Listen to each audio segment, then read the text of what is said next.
Offsiders, welcome to episode 9 of Offside Talk. As always, I am your host, Nims, and I'm here with my co-host, Fats, who is looking very excited for the week ahead. How you going, Fats? Yeah, a lot more better than the last podcast. Football is back. Proper football is back, I should say. Proper football is back. I mean, the international break was a little bit exciting. I mean, certainly for the games that I watched, but it's not like having the leagues back at their best. Before we go into the podcast, guys, today is the last day of our competition, the FIFA 20 competition. We have had a few people who've put in their comments and fulfilled the requirements. So Fats and I will be drawing the winners between now and our next podcast. We're going to announce it on Tuesday.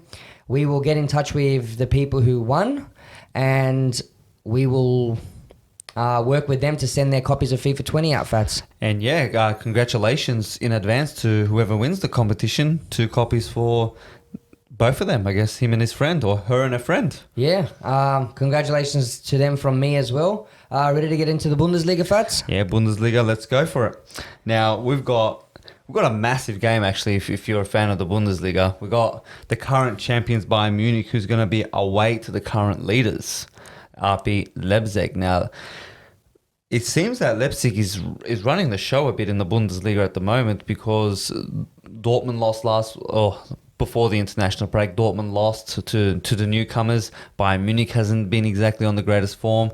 But I think if you're a Bundesliga fan, I reckon that's going to be a cracker of a game. Yeah, and let's see if they can put away the favourites, as you can say, Bayern Munich early in the season. I think Bayern Munich is always the favourites every year. Yeah, we talked about this a couple of weeks ago, just Bayern Munich and Dortmund running the show. But you definitely can't ride them out. No, you definitely can't, especially with the money that's being pumped into the club at the moment.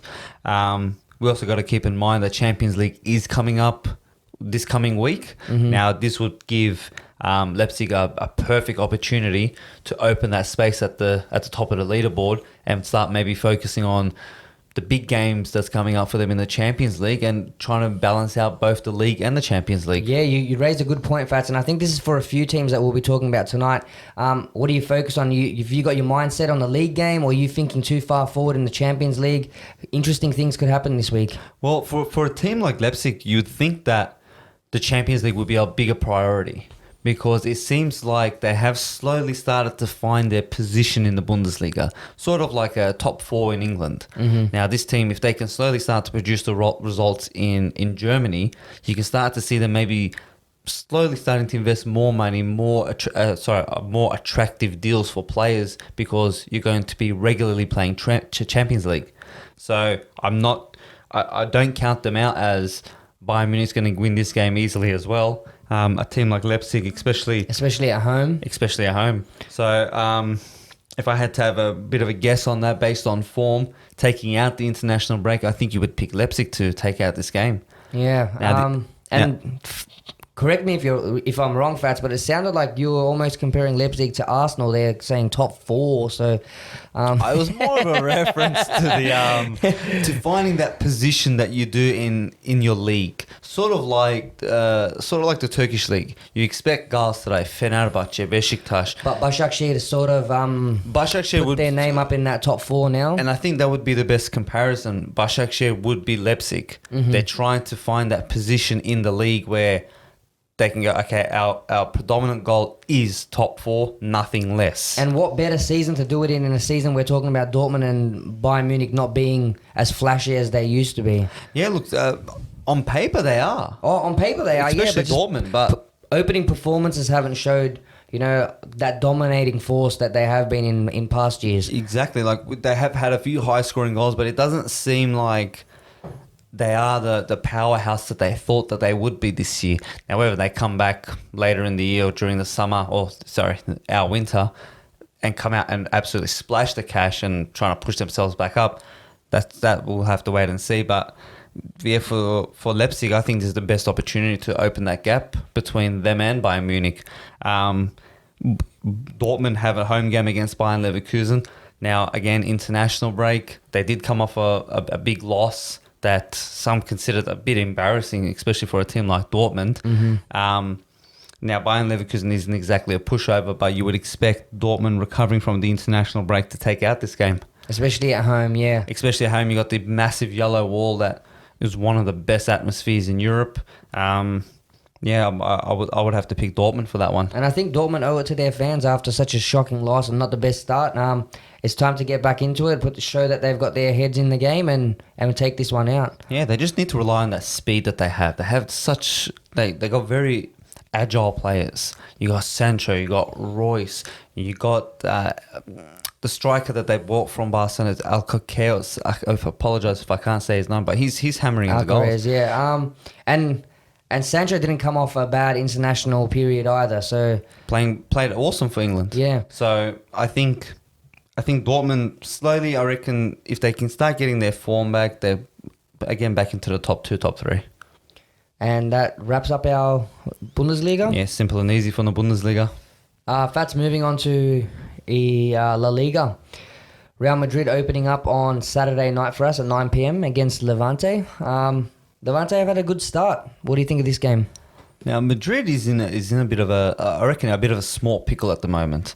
Now, if we look at their previous meetings, Real Madrid haven't beaten Levante in the last four meetings. Wow. So I don't know if this is a bogey team or anything like that, but it seems that they're struggling. They're struggling with these types of teams, especially when their form is on the low. Now, if we look at the last 4 games that they had is a 3 or 4 games actually, yep, in the La Liga, it seems that the player that Zidane hated the most has stepped up. It's Gareth Bale. Yep. Now, but Gareth Bale scored 2 goals, And got the point, and got and then himself got sent and he off. got sent off. So you got no Gareth Bale for this game. So I don't know if Real Madrid is going to be in the position that they have someone to rely on to get this game. Now, whether the international break works in their favour or not, I think Real Madrid could be in for a bit of a shock here. Yeah. They also have like considerable amount of injuries at the moment. I believe Luka Modric is out now. You have Eden Hazard still out. I think you have a bigger liability if you have Courtois in goals. That's nothing salty, especially from a Chelsea supporter. But I think the creativity has left with Luka Modric leaving. I think the from a support perspective, relying on someone like Gareth Bale showed Zidane that he's in all sorts of trouble at the moment. And they haven't exactly gotten off to the best starts for what a Real Madrid team would get off to.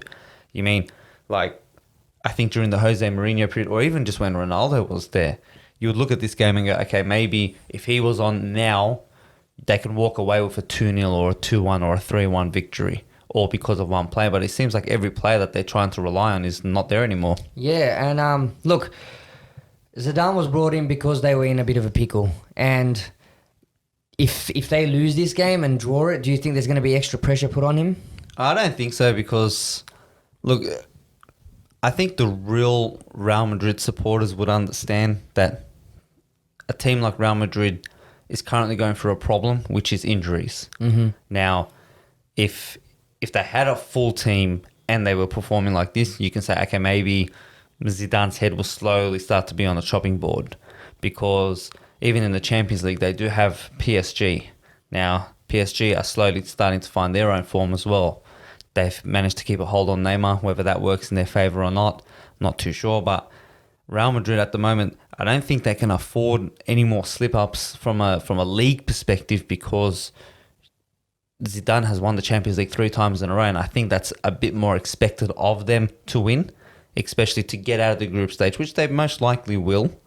But when they start to verse teams if they finish second in that group, then what happens? They go up against the top of the table of another group. Exactly. And the teams in the Champions League is not a pushover anymore, because you have the likes of coming against possibly Liverpool, who might top their group, Manchester City, who might top their group. So, and that won't work in their favour if you're 4th, 5th in La Liga. Mm-hmm. So, I don't know. It's going to be a funny one, this one, because again, like you just said, is his head on like the chopping board? I think it will slowly start to put people in doubt whether Zidane is the man for this job. I think even the players, I mean, if they go down, lose this game or draw or drop points here, I think it's going to start playing with their heads a little bit. And, you know, they've got so many injuries when the part of the league hasn't even started yet. They're not even playing multiple games per week, and hopefully they can hold it together during the Champions League and not get too many more injuries. They need to put aside their whole volatile support. That's what Real Madrid supporters have. The constant booing of players is not going to help them in a situation like this. Mm-hmm. They were booing Bale. Now Bale's saving their ass. Mm-hmm. And I think if he does another slip up, they're going to be booing him again. Now, is this going to be bad for the players that are actually on the bench going, okay, as soon as I come back on, from an injury list, as soon as I come back on, am I going to be booed for a bad performance when I haven't even found my form yet? So I think that might be lingering on their minds as well. Yeah, another team in the La Liga who hasn't had the best start is Barcelona. They're playing against Valencia this weekend, and not an easy game there either, Fats. Nah, not for Barcelona. They are still without Messi, and I think that's a big factor for them. Now we've touched on this on a few times here. Are we looking at the Barca without Messi? And I think a game like this, when Messi does show up, they do walk away 4-1, 3-1, but dominant victories over Valencia. And it seems like as soon as you take out the maestro himself, it looks like Valencia goes, okay, we have a shot now. Yeah. And as soon as we're going to take advantage of this. So I think both Barca and Real, they're going to be heavily tested now because full of superstars, but these superstars are on international breaks. Yeah. And they're not going to come back rested. No. They're going to go straight back into it. So if there's any upsets in the La Liga for these two teams, I would not be surprised if that's this weekend. Yeah, a team that I don't expect any surprises from is Atletico Madrid, now 3 from 3 in their opening fixtures. They're in good form and they're looking good, Fats. Yeah, Atletico Madrid, they bought very well in the summer. The Felix is starting to find his ground. He did score his first La Liga goal. It seems like the team is gelling, and even in times of situation where they were down 2-0, they managed to work as a team rather than put their heads down. The supporters got behind their backs. They managed to push through and go, okay, we have a job to do. Let's do it. Yeah. And it doesn't seem like any of the major teams at the moment, such as Madrid and Barca, have that type of attitude. Yep. So, look, they're away to Real Sociedad. I think you would expect Atletico to win. Yep. But again, this international break is a bit of a curse for some teams. It can be a massive drawback if the players come back tired, if the players come back with a lingering issue. So, look, I would expect Atletico to win that game, but like I said, anything can happen. Let's get your tips. Atletico to win? Considering the way Real Sociedad started their season, 13th on the ladder, I'm going to tip Atletico for it. Barcelona to win? I'm going to say draw. Ooh, what about Madrid? Draw there too. Oh, wow. I'm going to go with Madrid drawing. I think Barcelona will win at home, and I would say Atletico Madrid to win as well. Let's see how that all turns out. Yeah, let's move on to the Turkish League. Yeah, now the Turkish League is kicking off for us 3:30 a.m. tomorrow morning. Our team kicking it off, Galatasaray versus Kasımpaşa. Yeah. Now, Falcao, he's signed, he's done. Do you reckon he'll be in the starting 11? I would assume so. I mean, there's been talks on social media about getting the crowd in. They obviously had 25,000, 30,000 people to see the signing. I think Fatih Terim has a big obligation to the fans to put him on the field. Whether he'll start 11, I don't know. But not starting him, I don't see who would replace him. I mean, who do you put in the front? Maybe Babel to start as striker. Well, Babel did have a blinder for Netherlands, so Yeah, that's right. And I just saw today on social media that he was voted the player to make the most impact for his, the new signed player to make the most impact in the Champions League was voted as Ryan Babel. Okay. So maybe you'll play him up front, maybe bring Falcao into the game, I don't know, 60th minute, 70th minute, whatever. But it would be great to see him start. I want to see some of these other midfielders come in from the EPL starting as well. I've been highly critical of how bad the midfield has been for Galatasaray. Not the best start for them as well. But we talk about the international break, and some people have been criticising Galatasaray because they haven't had anyone in the Turkish national team. So I don't think they have the tiredness of the players or the little niggles that players might have from the international break because they didn't have anyone playing for the Turkish team at least. There were other internationals, but compared to other teams, I think a lot less. So I think Galatasaray should take this out comfortably. I mean, Kasımpaşa's now got Quaresma, so he could be a little bit of a threat for them, but it should be a win, I think, at home. Do you think if Falcao does start or plays a reasonable amount of time and doesn't score, that it should be something to worry about? No, I mean, he didn't play the last 3 games for Monaco as far as I know, so he hasn't had much game time. Look, his class, his ability can't be questioned. He's a fantastic player, and I saw some clips of him at training scoring some amazing goals. I mean, it's only a training match, but you can see that his mind's in the game. He wants to score goals. He wants to do well. So, look, personally as a fan, I wouldn't get behind him after the first game. 2-3 games in, if he's not doing anything. I mean, goals not everything. If he's setting up, if he's assisting, it's still good as well. But yeah, I wouldn't be behind getting on top of him for the first couple of games. You're already turning on him. So you reckon Galatasaray will take that easy? I think so. I think a comfortable, at least 2 or 3-0, I think. All right, so Galatasaray to win that game. Oh, look, I've got to support my team on this one. Galatasaray to take it out. And just for shits and gigs, I'll say take it out easy. Yeah, well, Galatasaray hasn't lost at home for the last 2 seasons, so it's either going to be a draw or a win, you would say on paper. Whether Kasımpaşa comes and upsets that 2-season record, we'll have to wait and see. Yeah, definitely will. Istanbul Başakşehir has Sivasspor here. Now, look, Sivasspor have started reasonably well in this season. Istanbul Başakşehir have lost some players. I mean, they've lost a few of their midfield. Obviously, they lost Emre Belezoğlu, so they're not as strong as they were last season. Anything could happen here. Look, when you talk about Istanbul Başakşehir as well, it's the lack of supporters. I mean, when you look in the grandstands, the massive stadium, there's like 100 people sitting there. So a home game, is it really a home game for them? I mean, the only thing you don't have is the fatigue of travel, I guess. So I would say on paper, actually, I'm going to say this game's a draw, Fats. Going with the draw with that one. Yeah. Look, I'll probably agree with you. We've touched base on this, that Başakşehir has lost a few of their main players that did drive them up into the top 4 last year. Now, losing those players, I don't think that they've replaced them very well. No. So I'm going to lean with you on a draw on that one. Beşiktaş away to Gazişehir. I've been critical of Beşiktaş from the start of the season. I don't think good transfers were made. I don't know how well Abdullah Avcı has taken over from Şenol Güneş from last season. I feel like they're lacking some creativity. But in saying that, Gazişehir is a newly promoted team. Beşiktaş should take this, I think, on paper.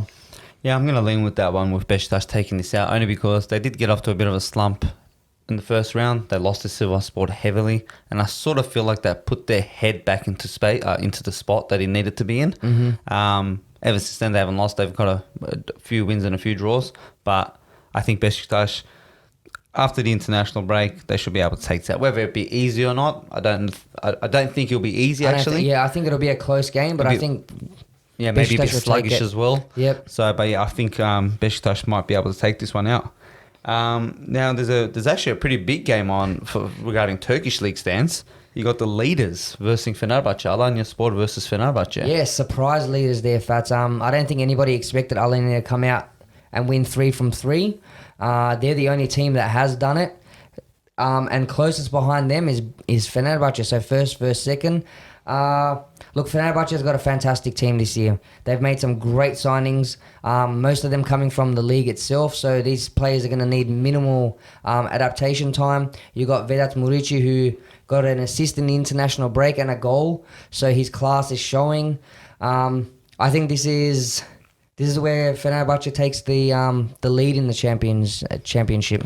You reckon Fenerbahçe's going to exploit Alanyaspor? I think they'll take this game. I mean, Alanyaspor, they haven't really come up against really hard opponents. I mean, great for them. They've won 3 from 3, but this is going to be the one that tests them. Look, I think if Alanyaspor gets a draw out of this game, they're going to be cheering. Fenerbahçe is a very strong side this year. You know what? I'm going to be a bit of an opposite to you on this one. I reckon Alanyaspor to take the win out. Oh, wow. Look, as a Galatasaray supporter, could I hope for anything better? No. Oh, look, that's not even on the basis of of me being a Galatasaray supporter, it's more on the basis of Alanyaspor. Now, they've played 2 away and 1 at home. Now, the away games is usually the ones that Alanyaspor loses, that they struggle with. Mm-hmm. But it seems like they're scraping those out, and then as soon as they come to their home stadium, they walk away with, I believe it was a 4-1 victory. Yeah, I mean, over Kasımpaşa. Yeah, they've scored 8 goals this season. They've only conceded 3. Exactly. So I think at their home ground, I'm going to say with Fenerbahce travelling, also with the international break, which some players for Fenerbahce will be affected by, and Alanyaspor having a full squad, I'm going to go for Alanyaspor on this one. Wow, look, you're right. It doesn't get much closer in statistics. You're talking 9 points, 7 points, 8 goals scored for both teams. Alanyaspor have conceded 3. Fener's only conceded 2. And you got to understand that Fenerbahce has played a derby. They've played Trabzonspor. So this will be a cracker of a game. Yeah, and like I said before, as a Galatasaray supporter, you can't hope for anything more than a Fenerbahce loss here. That's it. Before we get on to the English Premier League, we'd just like to remind some of the Australian viewers that the Hyundai A-League will actually be back on the 11th of October.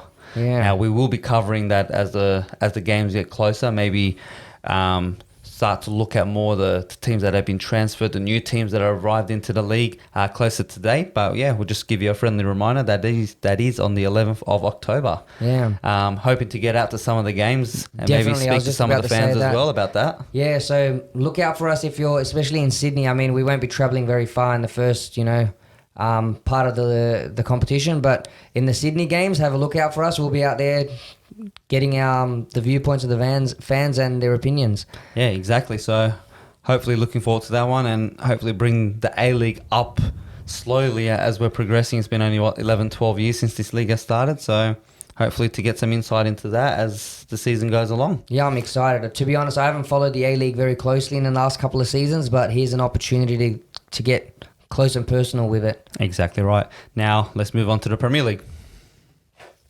Now, the first game is the European champions themselves starting at home, against Newcastle. Now, that's a 9:30 p.m. kickoff for us, Australian Eastern Standard Time. Now, Liverpool, European champions, home game, back from the international break. You think that this is an easy win for them, don't you? On paper, it looks like a comfortable win, doesn't it? Especially with the statistics now, Liverpool are unbeaten in the last 23 league games at home against Newcastle. Big stat. Big stat. And also we've got to keep in mind that they actually haven't lost at home for nearly 1.5 years, Liverpool. Exactly. So, and considering Newcastle haven't had the best of starts as well, I mean, they've upset some big teams, but whether they can do it against Liverpool, I don't think they can. Liverpool's just been too strong. Look, I don't know if this is me being biased, but I don't think Liverpool's been challenged yet this season. They've won quite comfortably against most games. Look, out of the games that the 23 league games that I talked about, Liverpool have won 19 of them and drawn 4, and 12 of those games have been clean sheets. So if Liverpool can hold on to these clean sheets and score the way that they have been scoring, then I think the comfortable win for them is inevitable.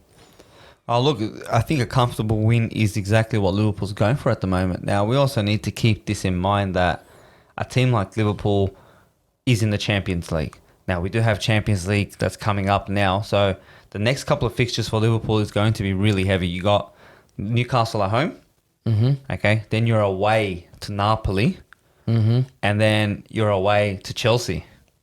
Now, whether that's going to be a big game for Liverpool and Chelsea, we saw it in the European Super Cup.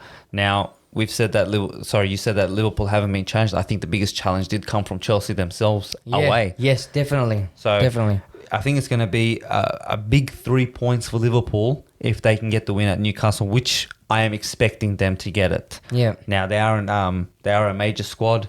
Whether they rest any players early on because they're going to travel away to Napoli, I think that's what Klopp will probably have in mind slowly. But 3 points here, I don't think you'd have to be a pretty ballsy guy to bet against Liverpool in this game. Yeah, look, even with the resting of players, I think it's very early on in the season. Players, I know we talk about them being, but being tired and stuff. But like you said a couple of weeks ago, I think, Fats, you said these guys are professional players. This is what they get paid to do. So considering what happened in the Premier League last season with Liverpool dropping a lot of points in the second half, I think Klopp's going to try and rack up as many points as he can on his opponents when they're not at their best. So I don't think he'll rest too many players. I don't think he's going to want to change too much in this game, and I think he'll just play what he's been playing. Yeah, and just to finish off that game, here's just another interesting fact about Newcastle United. Now, Newcastle United have not won against any of the teams for the last 27 games that have been leading in the Premier League. Oh, wow. And that goes as far back as 1972. So it makes sense that the odds of Newcastle winning this game is $18. Look, they can break a lot of records here if they manage to get the win, especially with that vibrant Anfield crowd. But yeah, I think all signs are up towards Liverpool getting the 3 points here. Yeah. The second game, well, it's on with a lot of games. Sunday at midnight, we've got Man United playing Leicester, and Leicester have been playing well. Man United haven't been playing too well. What do you think, Fats? No, I think this is the big game. I reckon this is the game of the round at the moment. Now, Leicester City are proving not the weak side that they were last year.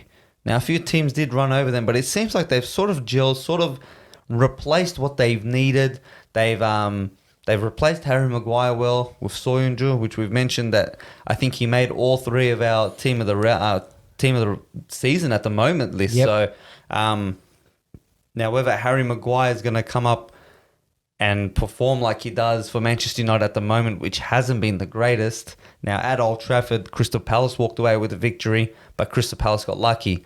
Now Leicester City, they don't play for lucky at the moment. You've got Vardy who's putting it into the net. Mm-hmm. And you've got a more solid defence for Leicester City. So, look, I reckon Leicester's going to upset the Manchester United crowd here at Old Trafford. What was the statistic you were talking about, Fats, about Vardy? Vardy has scored a goal against Manchester United every year since 2014. Wow. Now, that includes when they got promoted to the league. He scored then, the Premiership winning league. So, and I the way he's scoring at the moment, I don't see him not scoring at Old Trafford. Yeah. You know, he knows Harry Maguire in and out. He's not the slowest person in the world. He's a very, very good runner, especially a massive speedster. Yeah. So he knows how to get between the lines. De Gea is not the greatest keeper at the moment. So I think all signs are pointing towards Vardy continuing that streak. Yeah, look, he might have scored, but Leicester hasn't won. They've only won one of the last 20 games against Man United. So if we're talking statistics here, it's a little bit more mixed up than the Liverpool game was against Newcastle. Whether Vardy's goals are enough, whether he scores and his goals are enough against Man United. But Man United has also had the worst start in 27 years to a season. So I think you tipped Leicester to win this one, Fats? I've got Leicester to win this game, and I feel like it's going to bring a massive reality check to Solskjaer. Now, we've stated that Man United haven't gotten off to the best of starts. But I just can't see United playing good football and beating Leicester City. Yeah. So, look, I think Leicester's a more gelled up team, a team with a lot more support within themselves rather than Manchester United putting their heads down and not working towards a team effort. Goals especially. Team effort chances, team effort goals. It doesn't sound like United at the moment. So I've gone with Leicester this one. Yeah, I'm gonna go against you. I went with Man United. I want to see Daniel James start Fats. I talked about his statistics when I put him into my team of the season so far. Coming on 3 times and scoring 3 goals. Let's give this young kid a chance. I think Man United has to start showing that they are the powerhouse that they always were, and what better game than to do it against Leicester at home? Oh, look, they have a lot to prove, Man United. They've done very good investments, or half and half at the moment, considering Harry Maguire's form at the moment. So I think Manchester United have a lot of work to do. Getting 3 points here, I think, is a massive push, considering where and how Leicester is performing in the Premier League at the moment. if Manchester United do walk away with the win here, Solskjaer would probably look on the up and up, especially with Europa League starting as well. Yeah. Another team that needs to do a lot of work is Tottenham Fats, and they're playing at home against Crystal Palace. Now, Crystal Palace, I sort of consider them as the legend killers at the moment. Now, it seems that away games, they perform a lot better than their home games. Now, they beat Manchester United away. They have previously beaten Liverpool away. They have previously beaten Manchester City away. They've done the numerous times against Chelsea as well. So, adding Tottenham to the list, I've tipped Crystal Palace to take out this game. Wow, interesting. I've got this. Sorry, Fats. I've got Tottenham to take out this game. And I think you tipped them on our Instagram page as well as Tottenham taking it out, but seems like a change of heart for you. No, I've gone Crystal Palace. No, actually, yeah, I did tip Tottenham on the Instagram page, but I'm slowly starting to lean towards Crystal Palace. Like with Tottenham, do they recover from their problems? Yeah. You know, they haven't exactly come up and said, okay, we've rested these players, we've done this, but you're coming off an international break where majority of these players ended up playing. Yeah. Now you're coming home, but I am leaning towards Crystal Palace now. See, for me, it was Eriksen coming back last game. We saw the impact that he had on the game. I think with Eriksen back, I'm expecting to see a stronger Tottenham, so I've tipped Tottenham to win this game. We're going to have to wait and see. As a Chelsea supporter, go Crystal Palace. And to be honest, if Tottenham do lose this, I think they're in a world of hurt. Yeah. I think the doubts in Pochettino's mind will start to kick in here. Well, you can't go from a season like last season and then back it up with a season like now where you've gone semi-finals, Champions League. You were, top four, whatever, in the EPL, and then not starting so great. So definitely there's going to be some questions asked. Yeah, exactly right. Next up is my team, Chelsea. They're away at Wolves. Now, this was a hard pick, Fats. Oh, look, I got to back my team at the end of the day. But if I have to look at the facts and look at the problems that my team's currently going through, Wolves isn't exactly the team that I thought they would be. No. Either they haven't gelled yet, or they haven't gotten to where they have to be yet. But they aren't performing like that fluid monstrosity team that they were at home. Mm-hmm. Now we are away at Wolves, so I've gone with the Chelsea win here, only for the players to bounce back from the international break. Now, majority of these players, they were in the English squad. Tammy Abraham, Mount, they were all slowly working towards maybe first team football, maybe in the next year or so within the England squad. But I think Southgate can see that there is talent there. Mm-hmm. So I think they're going to use that as a bit of a boost and maybe walk away with the win here. Yeah, see, the problem with me was Wolves, this high expectation I set for them, as you said, they haven't met that expectation. On paper, I kept saying draw, no Chelsea to win, no draw, no Chelsea to win. But in the end, I chose Chelsea to win, only because before the international break, they seemed to gather a little bit. Tammy Abraham scoring goals. I had Mount, obviously, in my team of the season because I was impressed with what he's doing as a youngster. I don't think it will be an easy game. Look, this could be the game that Wolves start to make a statement as well in the league. But I've tipped Chelsea to win this one. Oh, look, especially if Kante makes his return. Mm-hmm. I mean, Lampard and Deschamps, they did a really good job with not picking Kante for the last game that Chelsea played and also for the French national squad. Now, that gave him a bit of time, so hopefully he does make his way back. I think with him coming back, he'll dictate the midfield like he always does. Yep. And give Abraham and Mount and maybe a bit more solidified the attack as well. And pull some pressure off as well of Exactly a lot of those right. players. So they're going to feel a lot more comfortable moving forward without having to think about coming back because you've got a wall of a player there. I think you've got the wall that Trump wants to build there.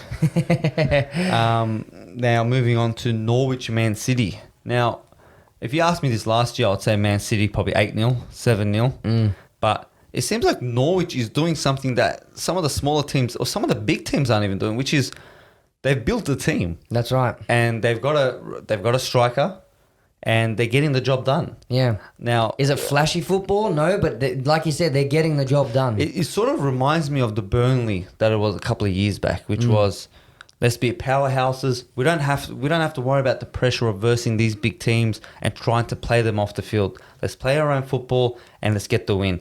Now, they did lose to Chelsea away, which is, and I would say Chelsea are miles away from Man City at the moment, but again, I reckon this international break is just taking a hit on some of the players, not resting. Kevin De Bruyne absolutely on fire for Belgium. Whether he brings that form to Norwich, whether Pukki continues to keep scoring, we're going to have to wait and see. But I don't think it would have to take a lot to happen for someone to back Norwich to beat Man City at the moment. Yeah, I agree. I mean, I think all three of us tipped Man City. I'm going to say, not too many times Man City have looked like they're troubled this season. I don't think this game's going to trouble them either, Fats. I see a clean sheet, to be honest. As much as I want Pukki to score, I don't think it's going to happen. If I was to predict scores, I would say 2 or 3-0. You don't reckon Pukki will score? No, I don't think Pukki's going to score. I mean, he's just come off an international, period. He played in both games as far as I'm aware, so it might be getting to him. So the Pukki roller coaster comes to an end for you? Look, no, I think he's a fantastic player. He's done great, awesome start to the season, but whether he can back that up after playing international football, we'll have to wait and see. Yeah, I've got Man City easy, I reckon. Yeah. So we'll lean towards that result. And just covering up the last of the pretty much big six teams, Arsenal away at Watford. Now, Arsenal, they've got the transfers right, in my opinion. Okay, I think they do still need maybe one more centre back. Maybe like a Van Dijk-like type of player. I think that's what Unai Emery's missing there. David Luiz is not that answer, and I'm not saying that. I saw that coming. I'm not saying that as a Chelsea fan. I'm saying that as someone that watches football. Okay. Now, David Luiz, he got caught out so many times against Liverpool. Okay. So, and that was the Luiz that I was saying earlier before the even season started. That was. This is the Luiz you're worried about. He can out-muscle and outplay certain players that play for Burnley. But when it comes to teams such as the big teams, Luiz goes missing. And sometimes he does come up with that rare performance where it's like, wow, this guy's an amazing player. But now Watford is going through such a critical time at the moment. They just changed managers during the international break. They got the old manager back. Apparently, there's a rumor going around that they're going to change their logo for the team and that they've made some suggestions to the fans. Now, this is like a complete restructure. They might as well just change the jerseys, change the players, change everything all at the same time because it looks like that's the direction that they're going for. Because you went through the summer, you're 4 rounds in, you changed managers. The other manager just bought players or just started to go, okay, this is what I need for my team. And now you got another guy that's coming in that's just going to put more doubt into the player's mind. Now, this could work 50-50 because we've seen it before where a new manager comes in and then... Motivation's up, form goes up, everything goes up. Is this a bad time maybe against Arsenal? I don't think so because they're not at their greatest form, Arsenal. Yes, they're putting away the smaller teams, but I think with the changes that Watford's done, I think we're going to see that form here, where the players are going to start to play for this manager and go, okay, we need to start performing as of now. So look, keeping that in mind, I can't not tip Arsenal for this game. Yeah, same. Statistics are against Watford as well. They've lost their last 5 of the 6 Premier League home games against Arsenal. So Arsenal seems to perform when they go there. Yeah, especially with all that background drama. As you said, sometimes it works well, but if you've gone to the extent of changing logos, that means there's some real internal stuff going on. So look, at the end of that was a rumor, but if that's happening mid-season, yeah, you think that there's something wrong here. Yep, definitely. So I've tipped Arsenal. I think a comfortable win for them, to be honest. Yeah, look, I reckon comfortable as well. Watford just lingering at the bottom of the ladder. Yeah. So we're gonna have to wait and see how they go. And that just sums up the top 6 teams. Now the rest of the fixtures, we got Sheffield United hosting Southampton. We got Brighton versus Burnley. We've got Bournemouth versus Everton, and to wrap up the round, you got Aston Villa hosting West Ham. Now, let's just go straight into our predictions here for the whole round, Nims. Yeah. Now we touch base on a few of the teams, but let's just give it a quick spell. Now, I'll start off with mine if you'd like. Sure. Now, Newcastle, Liverpool. I've gone Liverpool. Man United, Leicester. I'm disagreeing with you again, Nims. I'm going Leicester on this one. Sheffield and Southampton. I've gone with draw here. I think both teams will... I have a feeling this will finish 1-1. Brighton and Burnley. I've gone with Brighton on this one. I think that they got a bit unlucky last game, and I think with Burnley not as strong defensively as they once were, and Brighton playing a bit more better football. I'm going with Brighton. Chelsea to beat Wolves. I'm having a late change here. Tottenham v Crystal Palace. I've gone with Crystal Palace. Norwich, Man City cannot knock back the Premier League champions.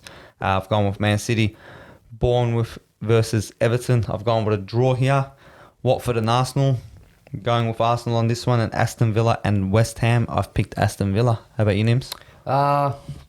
Newcastle against Liverpool. I've gone Liverpool. Man United against Leicester. As I said earlier, I've gone with Man United. Sheffield and Southampton. I'm going to go with Sheffield. Newly promoted, but they haven't had the worst of starts. Southampton hasn't been the greatest, so I think Sheffield will take it out. Brighton and Burnley, I've gone with a draw. Wolves and Chelsea. This was a hard one, as I said. I've put draw there, but I've gone with Chelsea. Tottenham and Crystal Palace, I've gone with Tottenham. Norwich and Man City, I've gone Man City. Bournemouth, Everton, I have actually picked Everton, and I'm the only one that has. Starting to make me doubt my pick there, but I don't want to go against Everton again. It's hurt me this season already. Watford against Arsenal, I've gone with Arsenal. And Villa against West Ham, I have chosen Villa. Bit of similarities, but a few changes as well. Do you want to read out Ohms' spreads? Yeah, sure. Ohms has picked Liverpool to beat Newcastle. He's chosen Leicester to beat Man United. He's gone with Sheffield over Southampton. He said Brighton and Burnley will be a draw. Wolves versus Chelsea, he's gone with Chelsea. Tottenham and Crystal Palace, he's gone Tottenham. Norwich and Man City, he's gone Man City. Bournemouth and Everton, he's gone a draw.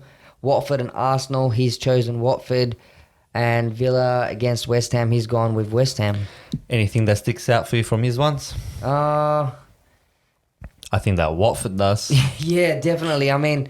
Now, we touched base on this regarding form. So is he looking for a form-based performance, a new manager and all for Watford? I don't know. I don't know if Ohms has gone too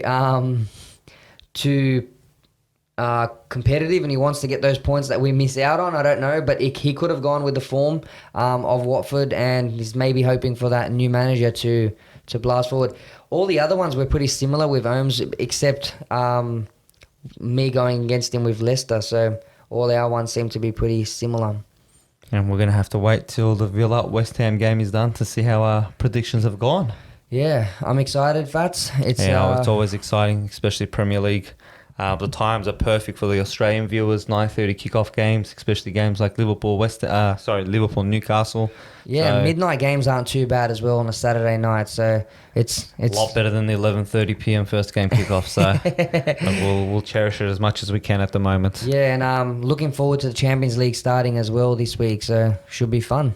Yeah, so that's a wrap from us. That's the end of episode 9, and thank you very much, guys, for your support. We are getting comments on Instagram. It makes us happy. We want to respond to you. We want to know what you guys think. That's why we pose those questions there. So if you guys have any questions, any comments, please hit us up on our Instagram or our Facebook pages. Our YouTube channel is also there. Until next time, guys, stay offside. It's been a pleasure talking football with you, Fats. Yeah, it's always a pleasure with you, Nims. Till next time. Thank you very much for listening.